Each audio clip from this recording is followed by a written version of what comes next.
From the center of the galaxy, this is ForceCenter, show about Star Wars pop culture, the ultimate adventure, life itself. I'm Ken Knapsack. I'm Jen Landa. I'm Joseph Scrimshaw. And we're here for a special edition, a new edition, and a wrinkle to our ongoing series, the Andor Report. We're going to figure this out with all of you.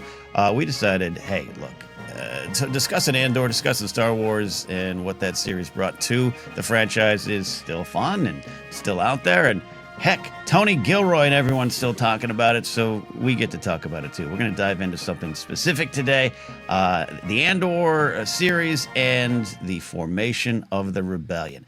All the things that the series put in there in terms of, the big wrinkle, Luthen, Mothma, Bail, infighting, Akbar screaming, who's Clea, all those things that we love in the series there. So sort of a sit-down campfire discussion, if you will, over the formation of the rebellion as depicted in Andor. So let's just dive right in here, as we often like to do. We're going to just kind of dig deep. But Jen, I do want to start with the simple concept, the simple question of what do you love about Andor's depiction of the growing rebellion?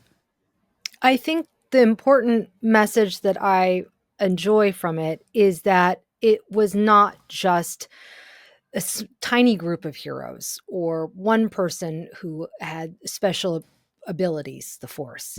It was a ripple effect of many, many people and all over the galaxy coming together to create this momentum and this rebellion, and a lot of personal sacrifices at different levels. The everyday person versus a politician like Mon Mothma, or a little bit off the edge, Luthen and Saw, right? And so all coming together to make an impact, and that it's not impossible, contrary to how our heroes may feel or how we may feel. It is not impossible.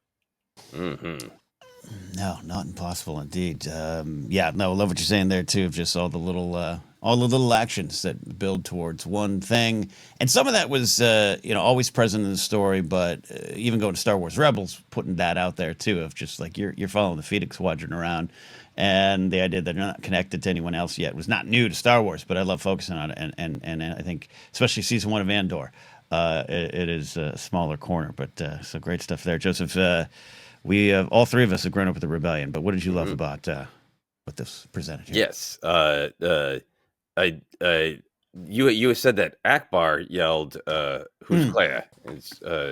And I just want to get on top of it before all of our YouTube comments are actually it was Radis. And also I got really excited that did I miss something? Is that in Mask of Fear that this is a common calamari reaction to they have weird sort of Clea blindness that none of them can see her.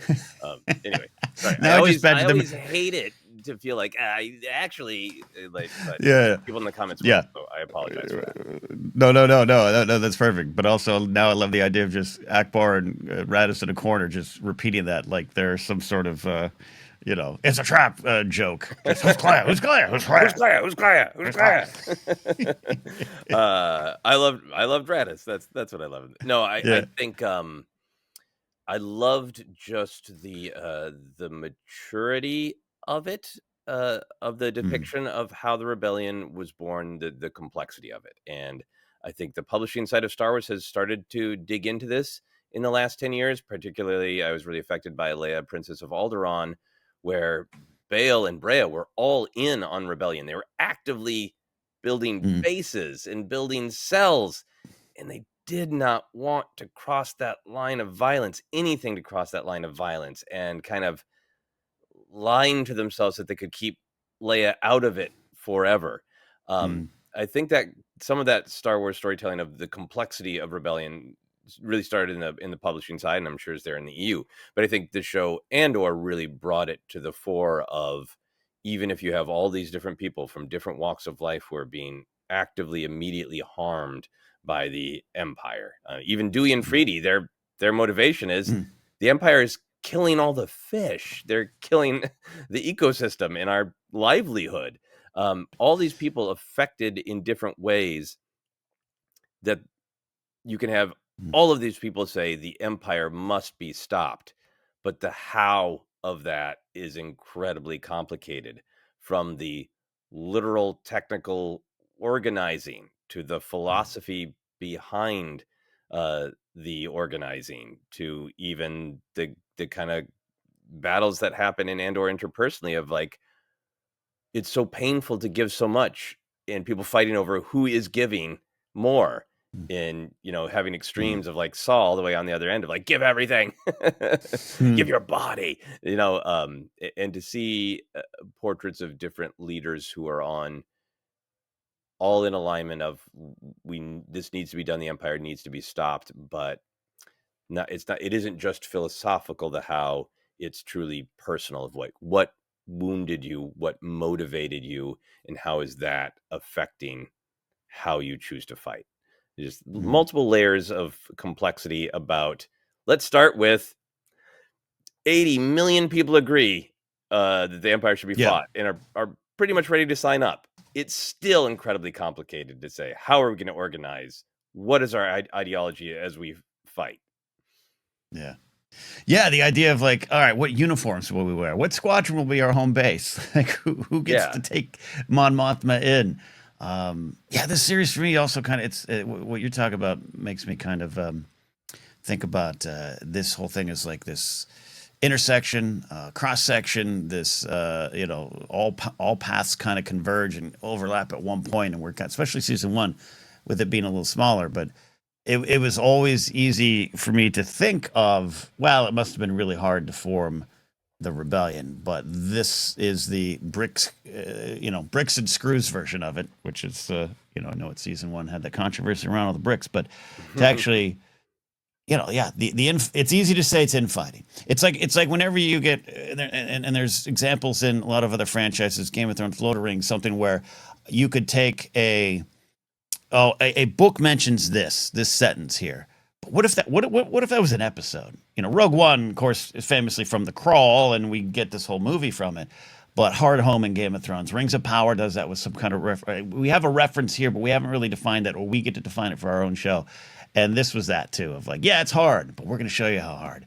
And I truly appreciate it even more than I did coming in. Mm-hmm. Yeah. I would also just add Nemec's manifesto, not just as the storytelling device that it is, of starting with something that kind of inspires Andor a little bit, but starts with, again, like this kind of nerdy nobody going all the way up to just breaking Partagas's soul because it's this message that can't go out. I mean, so just the actual storytelling function of it in Andor is very elegant, but there's something calming to the actual message. It's a balm in the real world, that idea of that this kind of desire for control over people is unnatural, and it will break. And even if all you can do today is write one letter, or in Star Wars world, repost one skeet, that you are contributing, and you don't know how things will snowball. And which isn't to say don't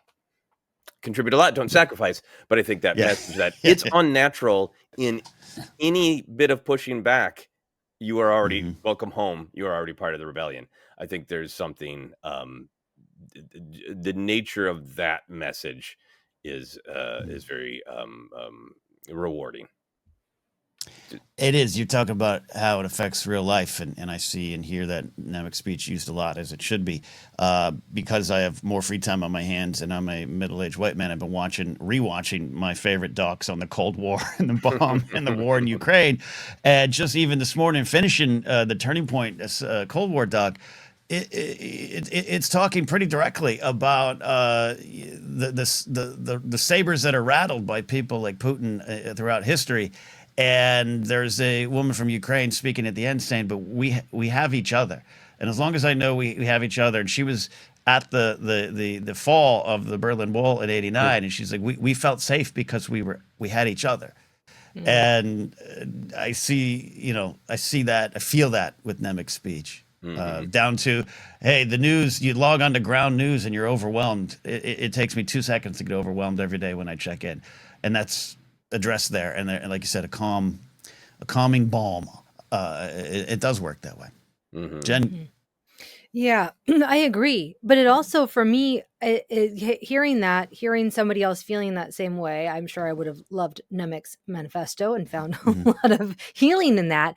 But then that's why when Mon Mothma finally delivers her speech, it's like that's also was such a turning point for, I'm sure, so many people in the galaxy. Is like, we all know that we're feeling this on the ground, but if somebody higher up in the world of politics is saying what it is and calling out that behavior, it's like, I feel validated. And I think that that's why I know for me personally, in our current day, like having the politicians say what it is and label it and condemn some of the things that have been happening, it's like, oh, thank God I'm not the only one feeling like this. But now, okay, what are we going to do about it? I can't just rely on those politicians, right? We want them to take action, but we too, the people, have to take action as well. So,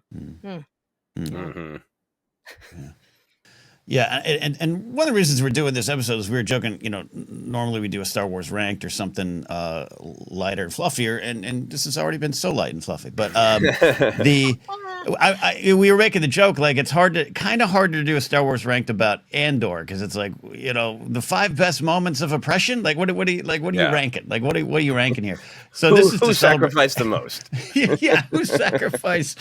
Who was right? Whose philosophy was right? The best philosophies of rebellion in Andor.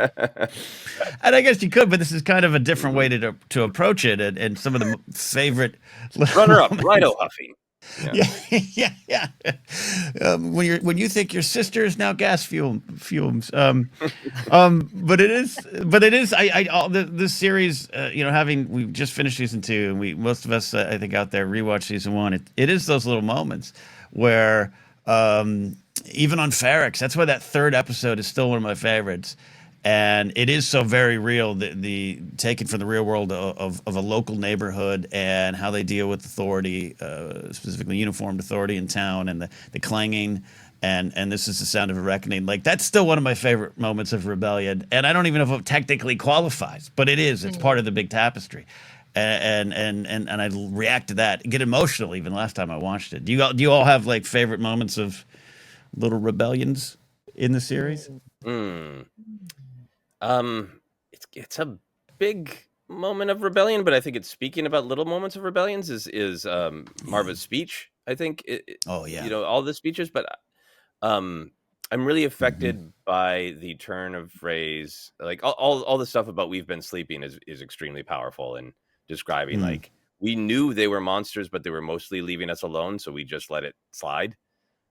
Is powerful, but her just saying there's a wound at the center of the galaxy is such a great turn of phrase, and I think it connects so well with Mothma's speech about I'm gonna give a name to that monster, to that wound, but in that one turn of phrase, there's also, to me, that it connects also to Nemec's speech of describing authoritarianism as unnatural, and describing it as a wound is very colorful. Like, okay, yeah, there's something wrong in the galaxy, there's a sickness or whatever, but wound, that one word is really powerful to me, because it almost is a reminder that authoritarianism is always built around a cult leader, and maybe they're kind of propped up, but more often than not, it's that cult leader. And it's obviously societal things that make us susceptible to that cult leader and to that old message of fear and anger. Give me all your power and I will protect you from the scary other, all that stuff. But how much of it emanates from some wounded individual who wants power and wants domination and can't see the world through any other lens, and kind of just the horror of, we've all encountered people in our lives who are like, I'm sorry you're wounded, but you're making everybody around you deal with your wounds in an unhealthy way. And if it's like somebody in a friend group, you're like, I'm not going to that movie party anymore because there's a wound at the center of the movie party and I'm not going there anymore. And this sort of the pain of having a wound at the center of our lives, that because it is taking over power, we can't step away from, and the constant sort of psychic damage from that. And maybe that's me filling in a lot, but that one word in Marva's speech, wound, is a reminder that it's so big and galactic in Star Wars, but it's also personal, Palpatine needs the galaxy to be this way, and everyone from Wilman to Dewey and Freedy to Luthen and Clea like has to deal with his bullshit. I'm not saying this is intentional, and Jenna, I'll get more moments from you here in a second, of course. But like, I'm not saying this is super intentional, but I love you focusing on the term wound, where you got Partagaz who delivers disease, and half a dozen one from the other. But to me, a wound is something that can be addressed and healed. A disease can be fought and can be healed as well. But the way they use it, it is that cancerous arm we must cut off. It is something that must be removed. We must go on without it. We must, clear the galaxy of this disease. Versus, Marva saying this is a wound, but we can heal those. We can go get stronger from those. I'm not saying it's super intentional, but this show invites that kind of thinking. And I love that idea there. I hadn't thought about it from that frame of Partagaz is describing Nemec's manifesto and the growth behind it as a disease, but it's medicine. Yeah, it's medicine there. Jen, any moments to jump out to you too? The one that it's not a small moment, but it would be Kino Loy's One Way Out prison breakout. Yeah. That to me, I was like, we knew it was coming. I didn't know how it was going to be done. And it felt kind of hopeless when they were in there. I'm like, this is not good. A lot of people are going to die. And, people did die. But I thought that was just really well done. And I'm glad that Kino Loy remained somewhat, we assume, dead, right? Or we just don't ever see him again. Would I have liked to have Andy Serkis back? Yes, I would have. Sure. I would have appreciated that just for the performer, right? But for the story, I thought that was really, really great. And it's an important moment for Cassian from, obviously season. Well, this is also season 1, but like there was some turning points for him and his character of kind of going to the rebellion. This was a really a huge turning point besides Nemec's manifesto. So. Yeah, I'd love to dive into that one a little bit here, but I do have the headcanon that Kino Loy just goes up and finds some kind of little escape ship or escape raft, and he shows up in the Battle of Centaur. I don't need to see it. We just know he's there. Yeah.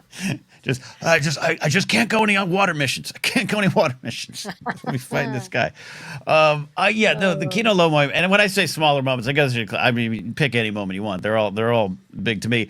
The Marva sequence is wonderful. I guess Brasso's brick is one of the smaller moments, but it's a huge brick to the face of the galaxy. The Kino Loy moment remains perhaps, again, if we're ranking, I'd put it high because of who he is when Cassian shows up. Someone who is trying to survive in the system, counting down the days. So he's playing the game. He's internalized a lot. They're all, at the risk of being harmed, if not killed. So I get where he is at that point, and obviously he's been there a while. But you talk about turning point for Cassian, Jen. I love. To me, I see is Cassian. It's easy to get hopeless, and I wouldn't say he's a bright, sunny, cheery, hopeful person. He's just determined that this isn't right, and determined that there's a way out of it, and determined to find it. And I love playing that against Kino Loy with the whole basically shut the hell up, man. Shut up. There's nothing wrong. And then when it finds him, and unfortunately, to some of the stuff you're talking about too, in real life stuff, Joseph, sometimes you got to wake up. Sometimes it finds you, and that's unfortunately how we react. And so that there's never more than 12 moment remains a favorite.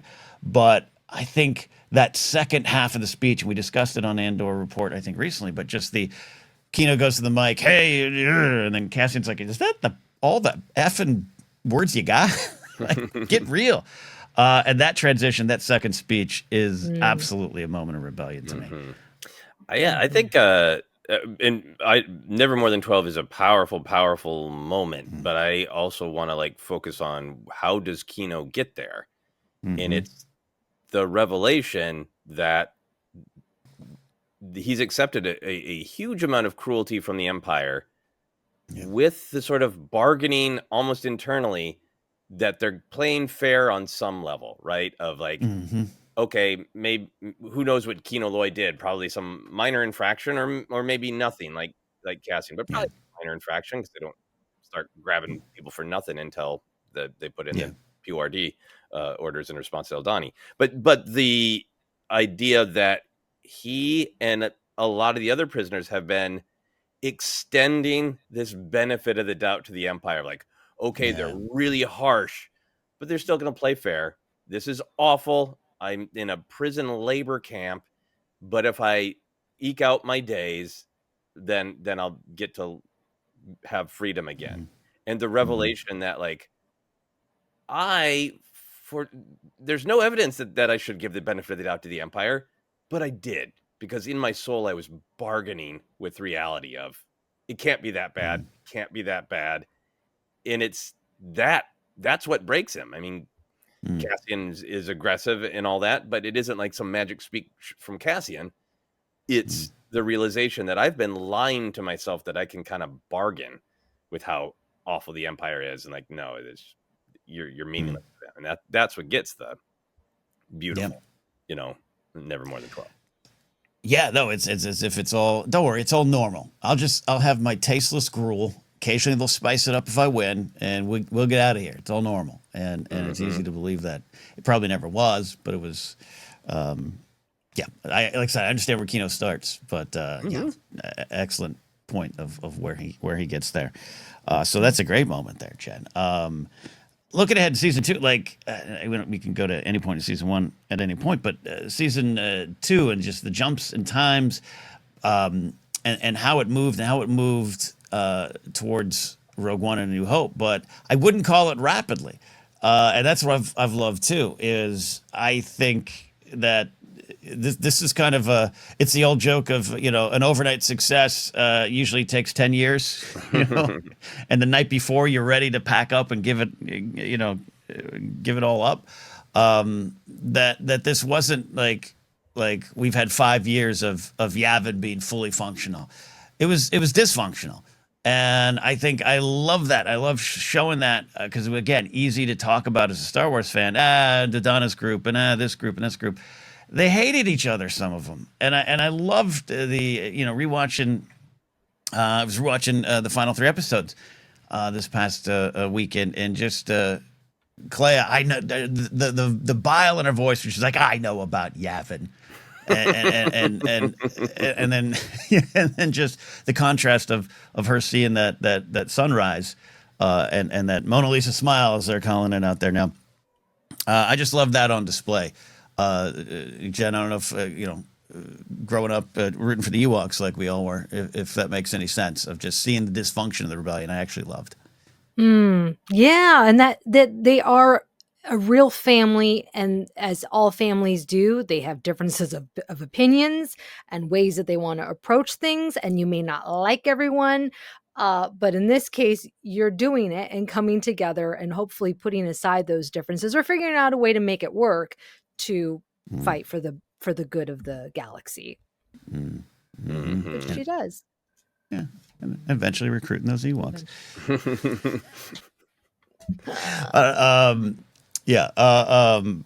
Dysfunction. Joseph, what's your thoughts of Yavin and the dysfunction of the rebellion? Yeah, I really like that the show raised really challenging questions that it didn't entirely answer, about, when is the line where, sadly, there's nowhere forward without violence. Was Luthen did Aldhani to get the Empire to accelerate, and then the Empire does respond with a PORD, and that's what gets Cassian swooped up for absolutely nothing on the beach. And so Luthen's plan, this is all in that Luthen and Mothma's great conversation in the announcement episode, the kind of one-off bridging episode in season 1, where this is like, hey, did a big loud thing of Aldhani, and Mothma says, do you know how many people are going to suffer because of that? It's like, yeah, that's the plan.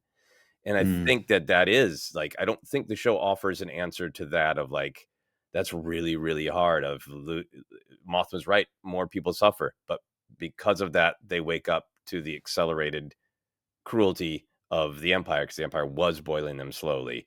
And I'm offering no moral opinion on that, and I don't think the show really does either. I think it just puts it out there. So I think the show does lots of those things of like, it's a picture of how hard these choices are. what I think the show does do and say definitively in season 2 is, at the end of the day, Luthen's tactics might work for a while, but they will not work in the big picture. And I like that tying up to the big picture themes of Star Wars, that that the rebellion ultimately needs to be a place of community. It can't just be about fighting what we hate. It has to be about saving what we love. It can't just be about Saw wanting to blow up everything with an Imperial insignia on it because he is in constant pain. It has to also be about Vel and Mon sitting and having breakfast together and caring about one another. And I think I would really look forward to the storytelling of all the logistics of the rebellion, but I really like that philosophically, my opinion and my take on it is that it built to a place where Luthen had built a rebellion where he needed to be in control. Secrecy was more important than anything else. The mission was more important than loyalty to Lonnie, who took a vow. We don't know exactly what the vow is, but he took a vow and he was promised safety, and Luthen just unilaterally decided nope. In contrast to what is built on Yavin, which is community and hope, and needing to ultimately fight the battle in a way where you don't become the thing that you're fighting. Watching Claire and Cassian kind of yell at each other when they go to rescue her. First, I love the moment of it would be you. Of course, it'd be you. But just I'm not going to Yavin. I know what Yavin's about. And him kind of saying, you left us. And him saying, yeah, I needed to. And the concept of we have friends everywhere. And him saying Luthen was right, but I forget the exact. Luthen was right, but he just couldn't get over his pride. And she has the great comeback of, thank the galaxy he didn't. Or whatever she said. I love, and again, I don't know if I think the show is making cases for both, but I agree with you where it ends up. And I think that is part of Claire's smile that everyone's going to interpret from now to the end of Star Wars time, because it is the sun coming up. It is a group of, soldiers now marching, but it is Mon and Vel. It is Wilman and his partner's name escapes me living there. It was Bix and Castian having a little bit of normal life. That's what they're fighting for, which Clay understands when she has that great line of early in the season of, Castian wanting to make it his own choice and her saying, I thought that's what we were fighting for. I love exploring that too. The logistics are fun, but just seeing the sun come up was powerful. Yeah, John, and I think any Mona Lisa smile thoughts? Yeah, I think it's really interesting how some people have seen Luthen now as like basically the granddad of the rebellion, and only pointing to him, and then making fun of the medal ceremony in A New Hope, right? And being like, oh, he just little did they know, blah blah blah.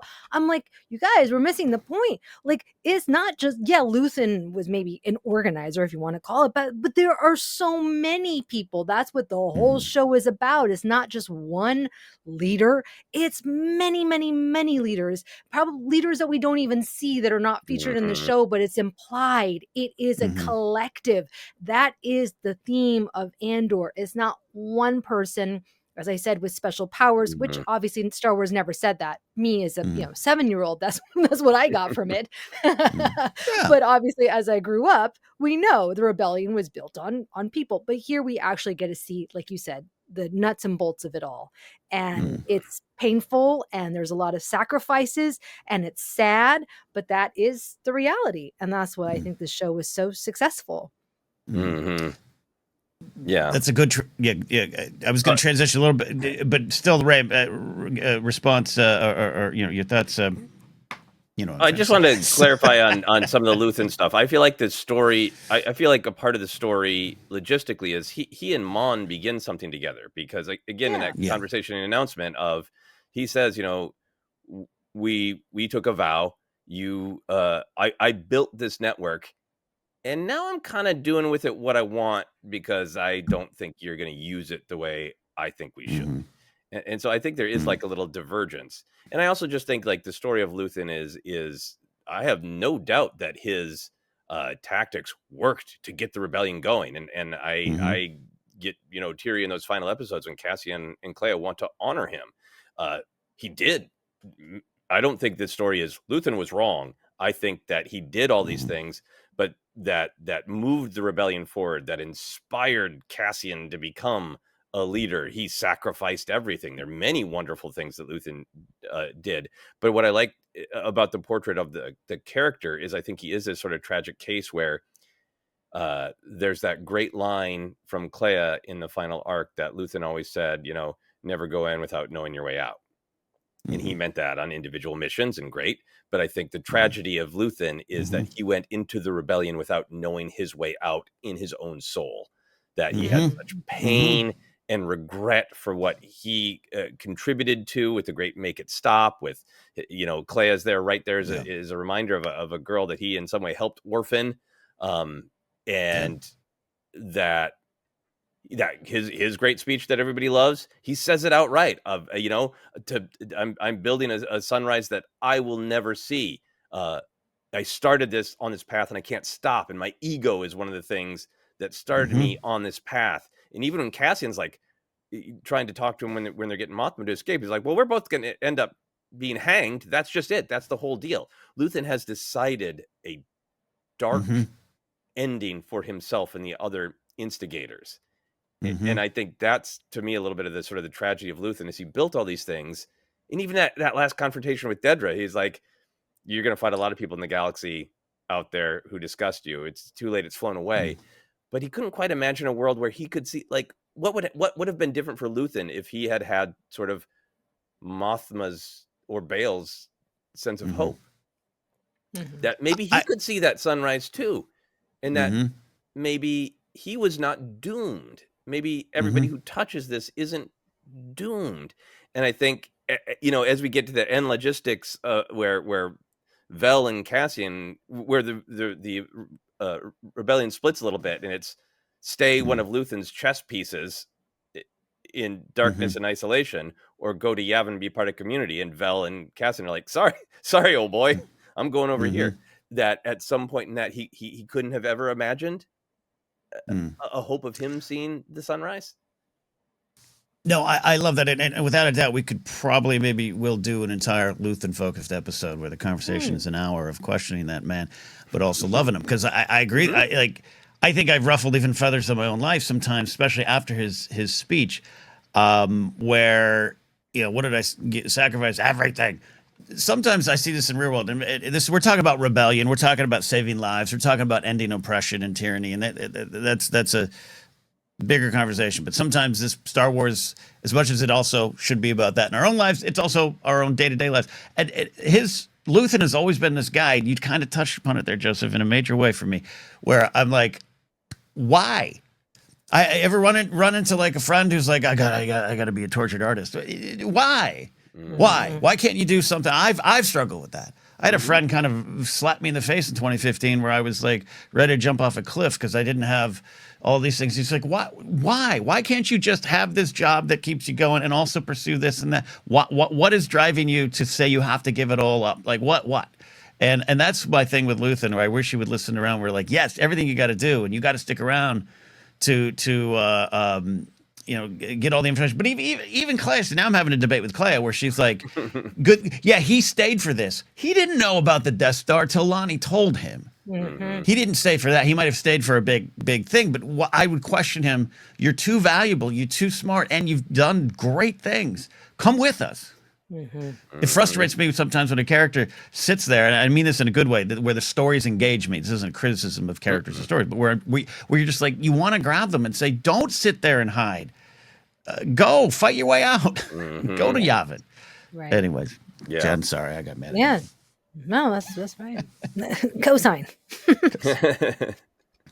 I was going to ask, like, what is in the show, and this is maybe more surface, but we never stick here on the surface in ForceCenter.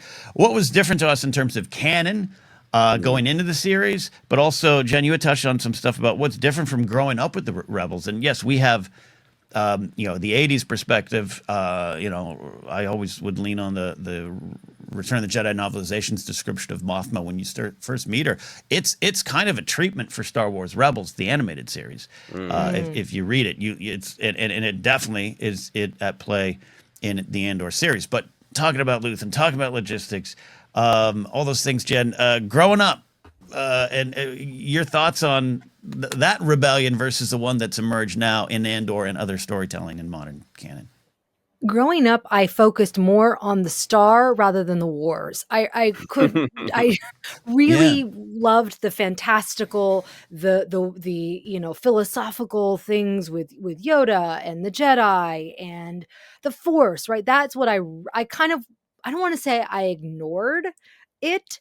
It was there, but I never really wanted to dive more into that. I was like, yeah, okay, that happened.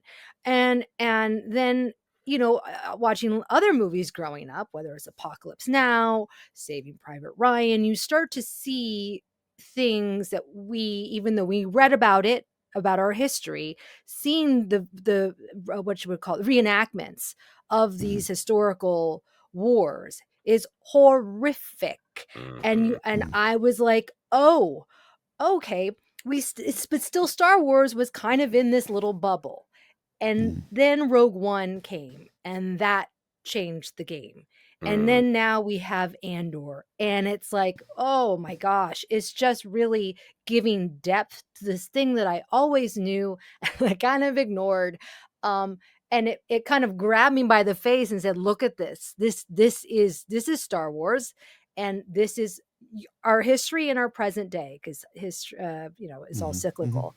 And I'm really glad that it did, because it forced me to challenge some things that I've thought about, and look at Star Wars in a different way than I had.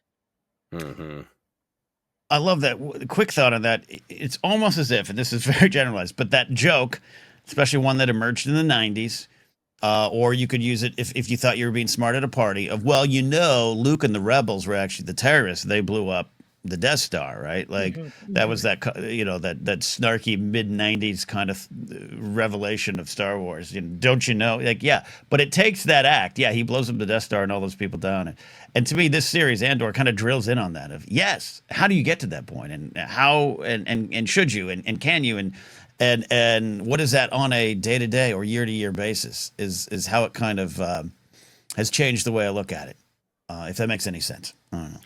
Yeah, one last thing is I think, like, I focused on the everyday heroism, like George Lucas has talked about. And if I'm a kid in the suburbs, like, I'm not going to be going off to fight a war. And there were things where it's like, oh, I can just kind of like put blinders on and just live my life, right? So for me, I always saw like Luke and the Force as like a way for me to like calm my mind and how can I get my goals achieved, right? But now that we are in this new era confronting but here's the thing, though, and I have to remind myself, the prequels were incredibly political, and obviously the original trilogy as well. Like, it's always been there. But where I was in my life, I didn't kind of glean those messages from it, because I was just kind of in this, like, young person thing where it didn't really affect me. But now it's affecting me, and the monster is coming for us all, as Mothma said. And so I'm looking at this from a different perspective. But last thing, as Diego Luna said, when somebody asked him about that, he was like, you know what? You could take the story, and if you watched it 10 years ago, you would find things that were relevant to present day. Yes. That is the greatness of this show. It is that it, unfortunately and fortunately, it is timeless in terms of its, political commentary. That's it. Sorry, I'm done. No, nothing to be sorry about. Yeah, I think that's maybe part of the reason that I so like where the show ends up, of valuing community and hope needing to be a part of the fight, even when you're like, this is horrible, it's time for violence, and we are going to blow up that Death Star, and too bad, sorry. No, I'm sure plenty of people feel awful about that and would have loved any other way, but they can't find another way. That weapon has to be stopped, right? But even within that, this picture of community and hope and people making choices to be together, even in this fight. for me, that kind of lines up with, that connects with all of the things that I love in Empire Strikes Back with Luke and Yoda, because that I responded to as a kid, and I, like you, Jen, I was focused on that individual journey, and it seemed like Luke's lessons for me were about how to play the drums better or be a better collaborator in my improv group, and it all felt very individual. But I think that it's not. It's the philosophy of Star Wars, and sometimes it helps me to revisit the original trilogy because I have such history with them. And take a step back. Empire Strikes Back is all about Luke thinking this is just about being a warrior and impatient to stop the bad guys. Dak asks him to be patient and get the fire, suppression systems back online, and he can't wait to take down that AT-AT or AT-AT, and gets Dak killed for nothing. All those things that Yoda tells him about, you don't want to be a warrior. You need to be clear about what you're doing and why, and take a deep breath. And I feel like the end of Andor, I think Yoda's nodding, that it matters how we fight this battle. It matters how we fight this battle. And what's going on with Luke on a personal level in the original trilogy is also going on with the rebellion as a whole, I think.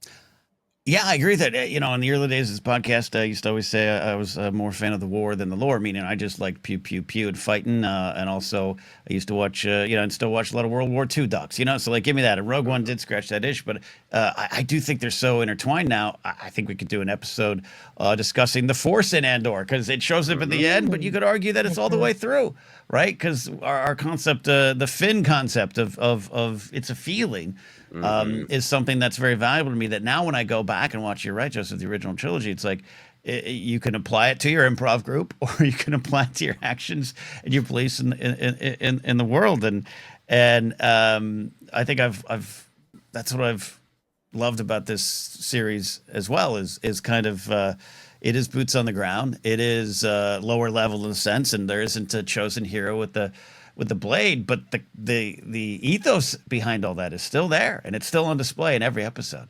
And that's been kind of powerful and different from growing up. Like, Jen, you're talking about the Star of the War, like that medal ceremony. It's by the way, a movie that they didn't know they'd continue, right? They didn't know they're making Empire. They need to have a nice little ending. What's the ending? Applause and a medal. Works. But it is all intertwined, and it is the Force and the logistics of rebelling all intersecting at that medal ceremony for me now. Yeah, and I know. Sorry, let's get Willman. We'll get Willman a medal. We'll get Cassian. We don't know. We didn't see, right? We didn't. Yeah, that could have been one of 20 ceremonies that day. That could have been the upbeat capper after the funeral for Rogue One, for the actual unit Rogue One, right? I mean, they could have, let's light a candle for Bistan. Let's do it all, right? Yeah.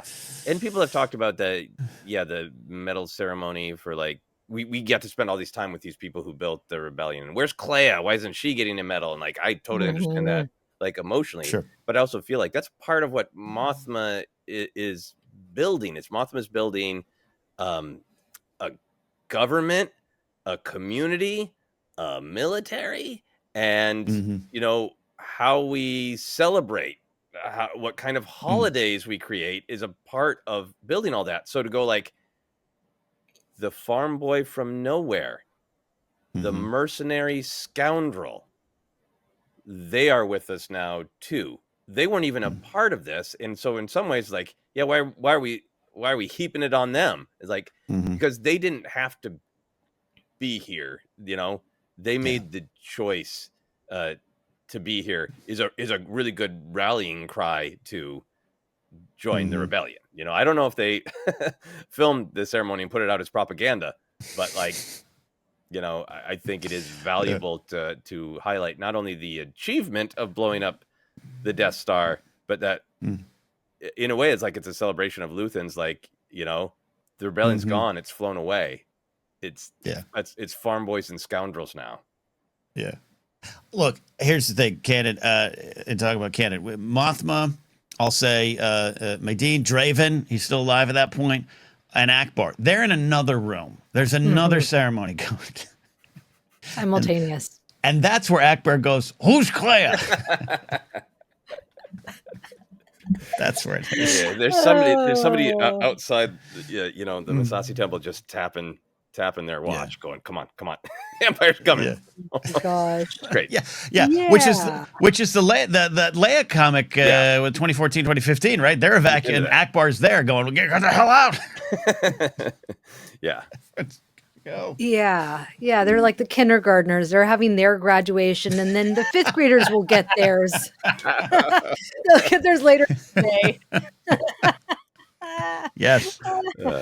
Yes. Oh my God. Leia's just aching. Her feet are aching. Like, can I please take off these heels? I've done 8 graduation ceremonies in the last 2 hours. Yeah. Get me out of there. That's my new headcanon. I love that. Yeah. What is it? What was that scene when Daenerys Targaryen's a Marine and she has that one real intense meeting with this a citizen, and she's like, "How many more?" Like 248. Oh God. Oh God.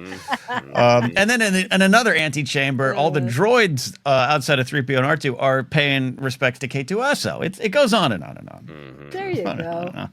What is different in your minds now, in a good way, from growing up with the rebellion? And I'll start by saying, because of the way New Hope is structured and Empire, Return of the Jedi, to me it was you had a good team, bad team, and I still think that holds, but that it was just all easy. Everyone said, "Oh, this is bad, let's rise up, get some uniforms and ships and fight that."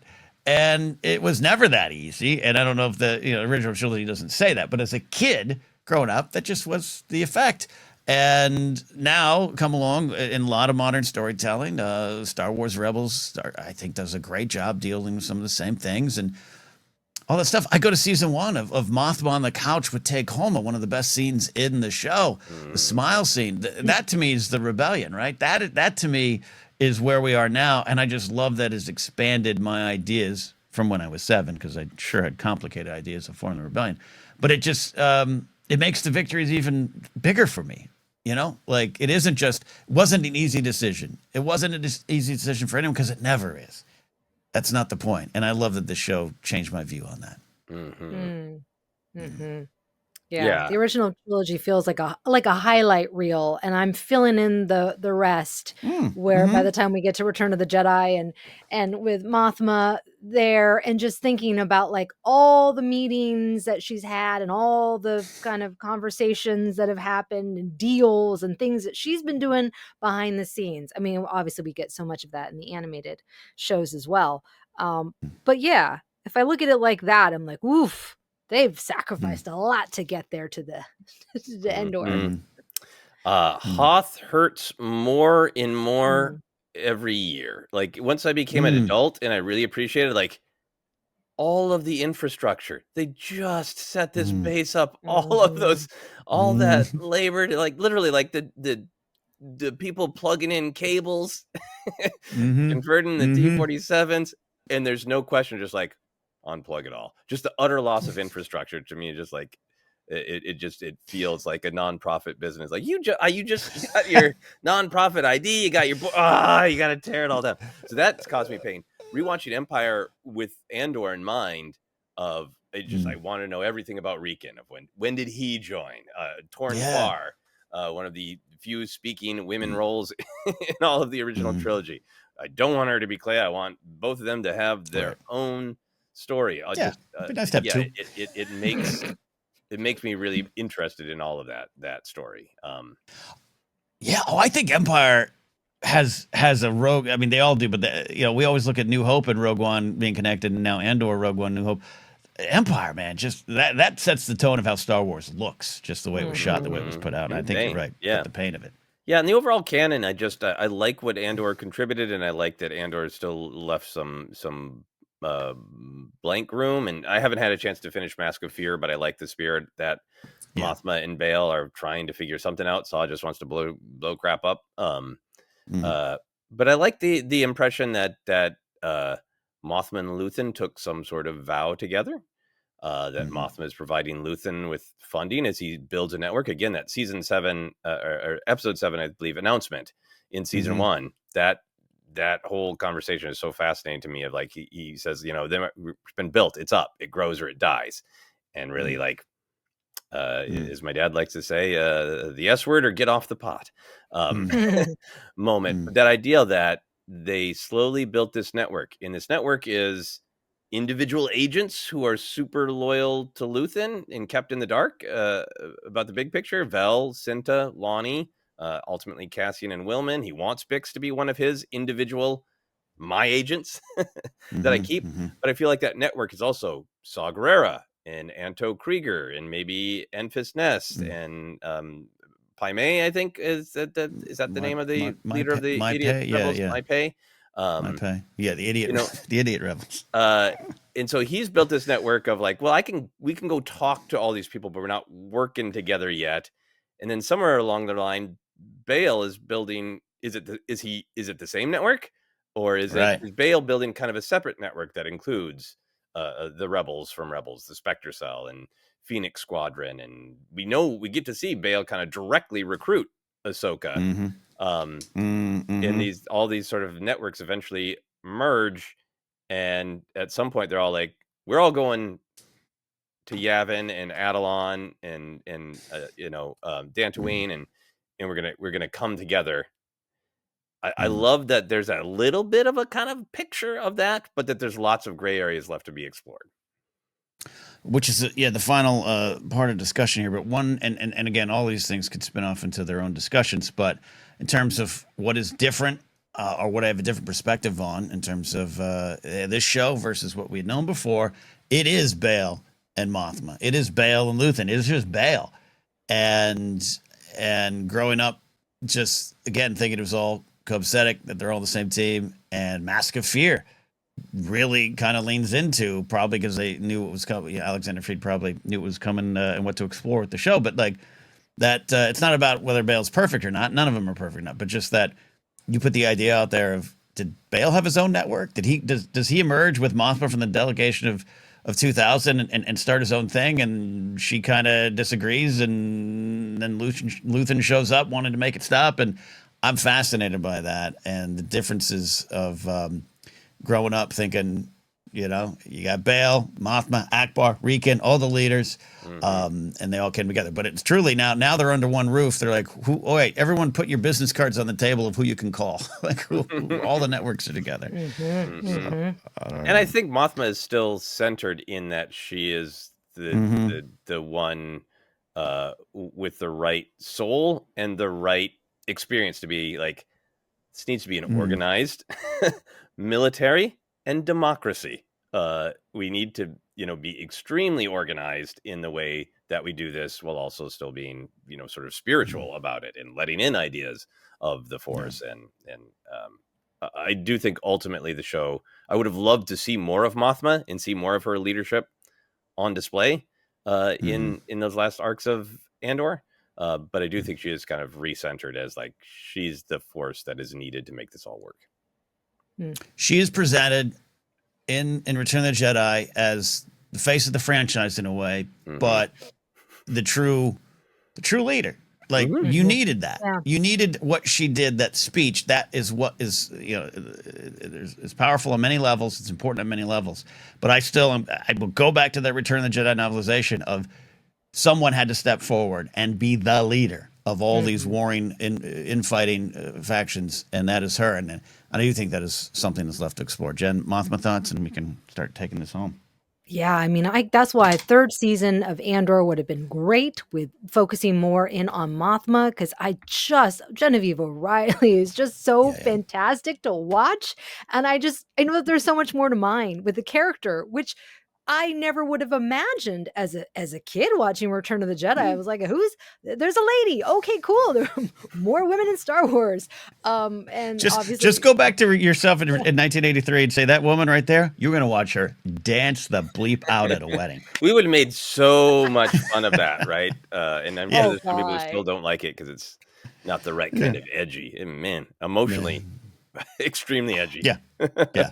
Sorry, Jed, I Gosh. cut you off. No, I mean, because I just saw her as not, I don't want to say flat, but just a very like stiff and like Yeah. stoic kind of character. Sad. Yeah. Yeah, it's kind of sad. And I was just like, oh, I don't really want to learn more about that character so much. But obviously, she has evolved to be this really fascinating character. Who's made a lot of sacrifices, including her own family. Very. Yeah, with Genevieve Riley coming out to say, like, for my money, I don't think she ever speaks to her daughter again. Like, I know. Yeah. Oh my gosh. Ugh.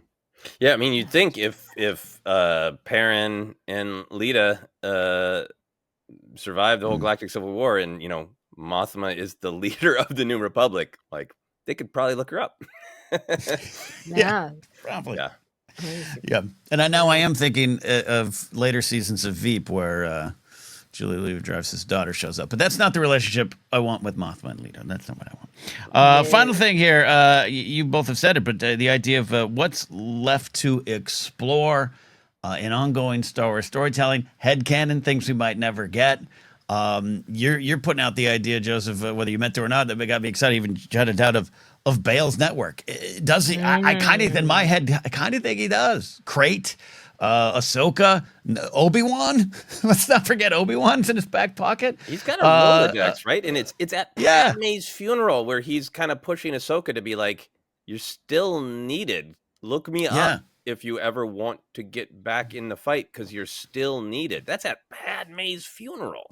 And then that Ahsoka arc in Tales of the Jedi ends with her saying, "All right, I tried to hide and it didn't work. I need to be a part of something." And then we know that she is Fulcrum, so she is helping. You know, and who knows? Maybe some of this, maybe the initial.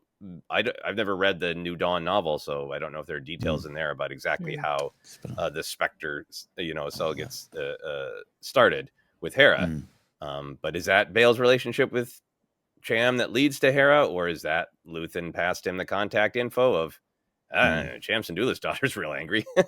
Yeah. Her up, like I'm sure there's some trading back and forth, but I think the picture I get of Bail at some point, he goes like, maybe he's not in league with Luthen, because there's also the line in Andor about how many people, when she is trying to get Tay to join in, like, I'm gonna tell you something only 3 people in the galaxy know.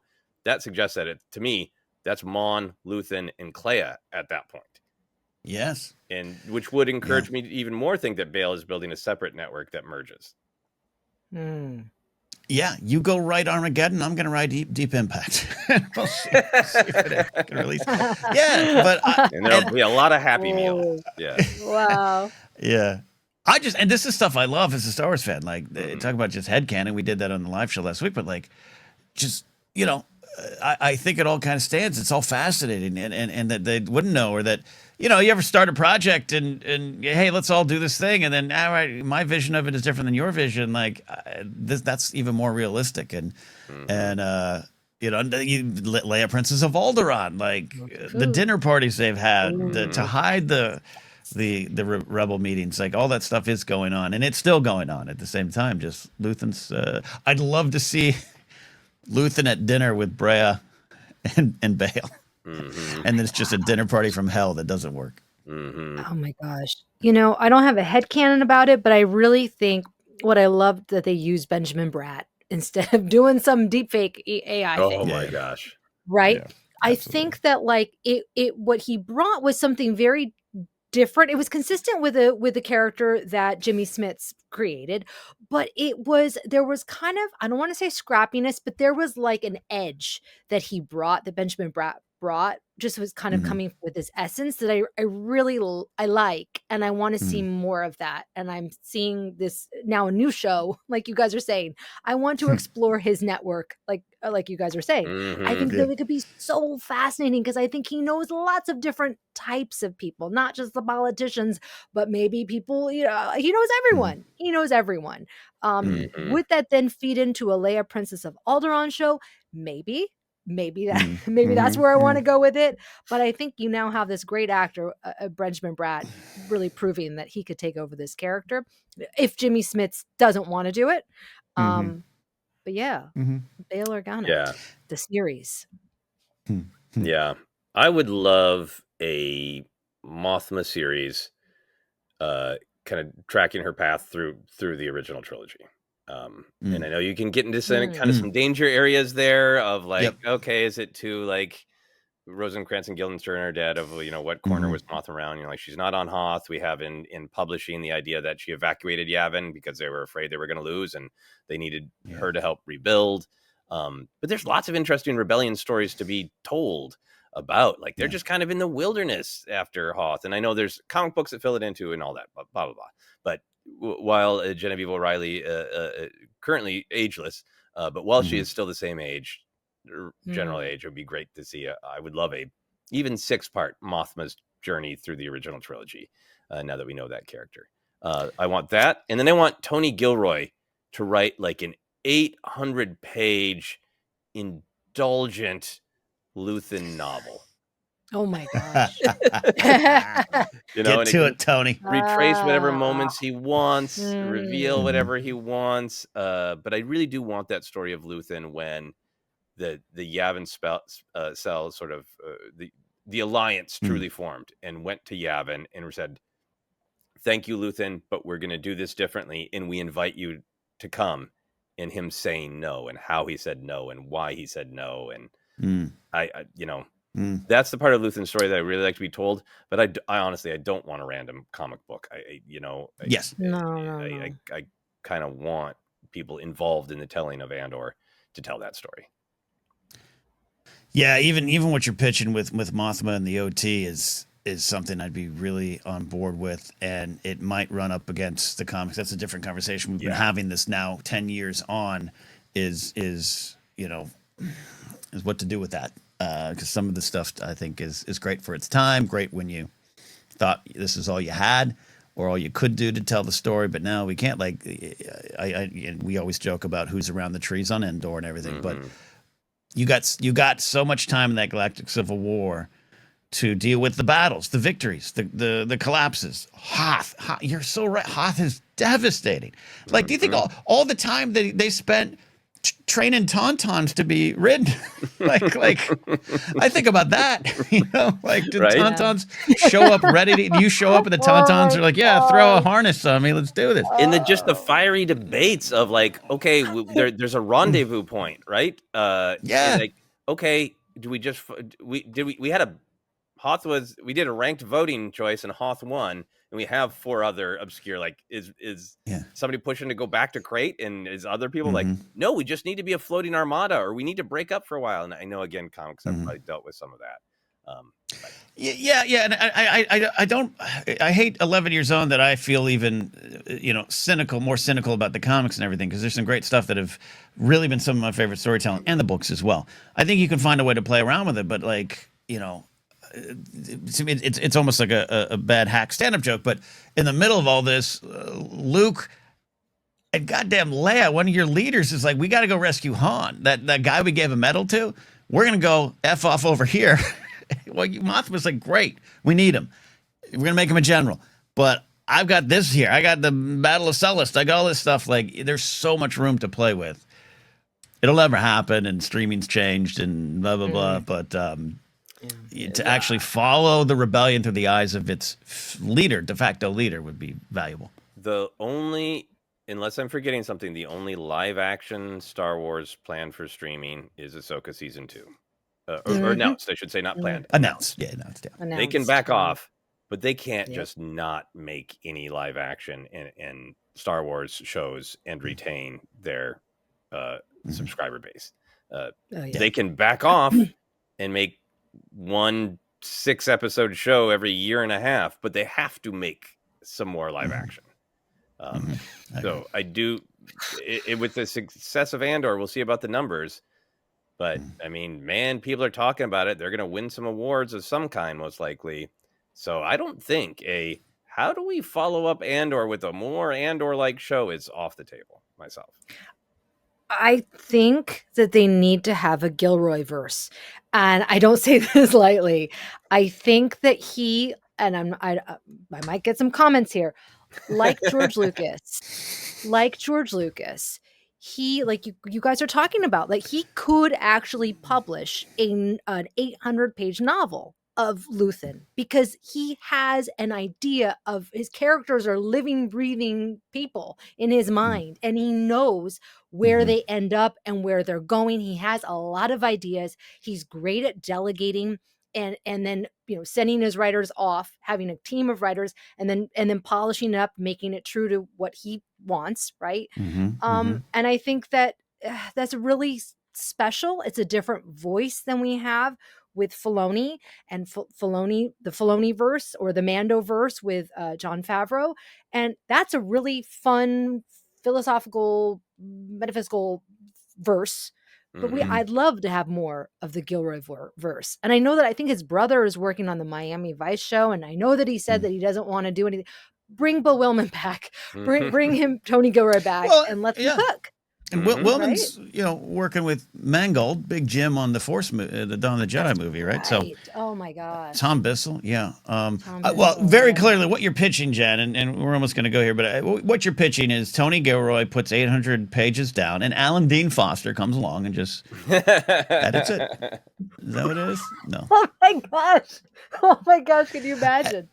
And we'll probably discuss this on the news show next week, but there's the Hollywood Reporter article of Dave Filoni, Carrie Beck maybe in line to co-replay, which is not necessarily anything that's new. I think I first heard that in 2017. But so there's going to be people like, give it to Gilroy. Gilroy's going to be like, F no, I'm not running a studio. I can't even get funding for my next film. I'm out of here. I think I would love it, but I think a lot of the Gilroy team is ready to move on. I think that the door might be open for people to pitch. Like, I want to do something a little more like Andor, and that Disney being more receptive to that and feeling like this works for Star Wars television. It does. No, I'm not. We're not dashing your hopes, Jen. All right, you can have a Mona Lisa smile on streaming. Yeah, I want to be like Bix with an Andor type baby. Come on, this is like the streaming baby, the Andor streaming baby. Streaming baby. Oh, there we go. Well, there we go. All right. Well, on that note, that is part one of maybe many more discussions about Andor and its legacy and what it will bring. Any final thoughts here, Jen, on Andor and the formation of the rebellion? No, I've given it all, left it all on the table. Wonderful. Great stuff as always, Joseph. Any final thoughts here? Just that I do really hope that we follow up with some of these characters in a way that honors how good the storytelling has been. Clea and Vel are gifts to Star Wars storytelling to fill out the women voices that were lacking in the original trilogy, and the characters are so compelling that I really hope to see their stories continue in some way. I absolutely agree. Vel, great character. The loss of Cinta weighing heavy as she continues to fight, all that stuff. But I do want to see maybe a sitcom of Deidre gets out of prison and goes to a New Republic Rehabilitation Center. We call it like, that's Deidre. And it's just she's out. Oh, man. In the Mothma series, they could break Dedra out of Narkina because they need information that she has. Yes. So great. And that is where the Bothans, whoever they are, whatever they are, show up.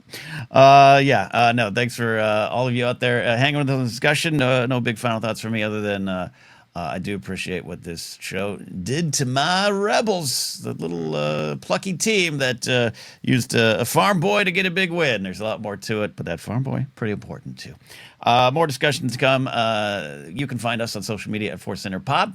Facebook page is ForceCenter Podcast. We're on Instagram, especially over on Blue Sky. Check out us. Their podcast available in a lot of spots. Just search and find us. Don't forget, on Sundays, exclusive to the podcast feed only, we broadcast Data Bank Brawl. We're into the 70s and still haven't got to the new theme song. I forgot it took us that long to get Tony Thaxton's beautiful theme songs, the intro and outro for that. So check that out on the podcast feed. You can support us over on Patreon at patreon.com/ForceCenter. If you're on YouTube, links for merch are down below. And don't forget to like, subscribe, comment on the video. Follow me at CatNapzok or my website, catnapzok.com. Jen, where can they find and follow you? You can find me on Instagram at Jennifer Landa, YouTube at Jennifer Landa, and TikTok at Jennifer Landa 1138. There it is. Joseph, you got a newsletter that somehow you're still managing to get out while making a feature film. I'm impressed. Tell us where to find it. Yeah, you can go to my website, josephscrimshaw.com, which has a link to the blog, or you can just Google my name and Finish Your Monsters, which is the name of the blog, and it will pop right up. And you can follow me on Blue Sky. There you go. That's it. We'll see you next time here on ForceCenter.